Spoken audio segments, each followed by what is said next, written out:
दोस्तों, क्या बच्चों के खान-पान का असर उनके शरीर पर होता है?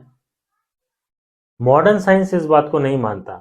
उनके यहाँ इस बात का कोई संदर्भ नहीं है कि यदि बच्चे को सर्दी खांसी हो रही है तो ये चीज़ें आपको नहीं खिलाना है, ये चीज़ें खिलाना है, फीवर आ रहा है तो ये नहीं खिलाना है ये। उनके यहाँ इस बात का कोई कंसेप्ट नहीं है। लेकिन आयुर्वेद में आहार और विहार का बहुत महत्व है कि किस बीमारी के होने पर आप बच्चे को क्या चीज़ें खिला रहे हैं, वो क्या चीज़ें नहीं खिला रहे हैं, इसका बहुत ज़्यादा इंपॉर्टेंस है। और अगर हम इन बातों को फॉलो करते हैं तो हम देखते हैं कि बच्चे के ऊपर वो जो बीमारी बच्चे को हुई है वो इमीडिएट ठीक होती है, बच्चे को तुरंत आराम मिलना शुरू होता है। जैसे कि मैं एक एग्जांपल आपको देता हूँ कि जैसे बच्चे को सर्दी खांसी होती है तो हम आयुर्वेद में कहते हैं कि बच्चे को उस समय में दही नहीं खिलाना चाहिए। क्यों? क्योंकि दही खाने से बच्चों का कफ बढ़ जाता है, कफ बढ़ने से बच्चे का श्रोतो अवरोध होता है और उसके कारण बच्चे को प्रॉब्लम और बढ़ती है। लेकिन मॉडर्न साइंस इस चीज़ को नहीं मानता। उनके यहाँ कोई ऐसा नियम नहीं है कि दही खाने से सर्दी खांसी में दही आपको नहीं खाना है। लेकिन हम सभी लोग जानते हैं और अनंत काल से देखते हुए आ रहे हैं कि सर्दी खांसी होने पर दही, छाछ इस तरह की चीज़ें हम अवॉइड करते हैं। ठीक है। इसी तरह से जैसे आपने देखा कि जैसे ये तो हो गया सर्दी खांसी का। अब जैसे बुखार आया है बच्चे को, फीवर है, तो हमारे आयुर्वेद के अनुसार जब भी बच्चों को फीवर आता है, बुखार आता है, तो उस समय जो हमारे शरीर की अग्नि होती है, पाचक अग्नि होती है, वो मंद हो जाती है, स्लो हो जाती है। तो उसके कारण वो हेवी चीजों को नहीं पचा पाती है। अब वहां पर कह रहे हैं कि आप फीवर आया तो आप सारी चीजें बच्चों को खिलाइए, ड्राई फ्रूट्स भी खिलाइए, सब चीजें हैं। जबकि मैं ये कहूंगा कि यदि बच्चे को बुखार है तो बच्चे को हल्का भोजन कराने के लिए आयुर्वेद में कहा गया है। बच्चे को दलिया खिलाइए, आप खिचड़ी खिलाइए, ओट्स खिलाइए, ताकि बच्चा उसको आसानी से पचा सके। क्योंकि ज्वर में, फीवर में ऑलरेडी बच्चे की अग्नि मंद है, तो बच्चा हेवी चीजों को पचा नहीं पाएगा।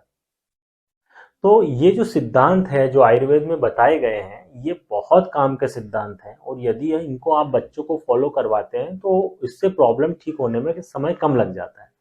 मैं आपको एक बीमारी का वो बताता हूँ। एक मेरा पेशेंट एक मेरे पास दिखाने आया। उस बच्चे को शिकायत थी पेट में दर्द की। ठीक है।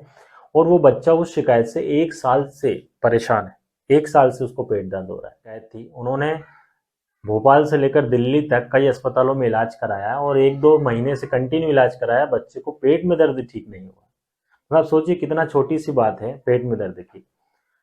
वो आयुर्वेद में दिखाने आया, उनकी सारी जांचें हो गई, सब कुछ नॉर्मल आया, आयुर्वेद में मेरे पास दिखाने के लिए आए। तो हम लोगों ने उनका जब पूरा उनसे पूछा कि क्या आप बच्चे को खिला रहे हैं क्या नहीं खिला रहे हैं, तो हमको देखने में मिला कि वो सभी ऐसी चीजें खिला रहे हैं जो कि बच्चे के लिए पेट दर्द का कारण बनती हैं। जैसे आयुर्वेद में जो पेट दर्द बताया गया है वो ठंड के कारण, वात के कारण बताया गया है कि यदि वात बढ़ा हुआ रहेगा तो उधर शूल होगा।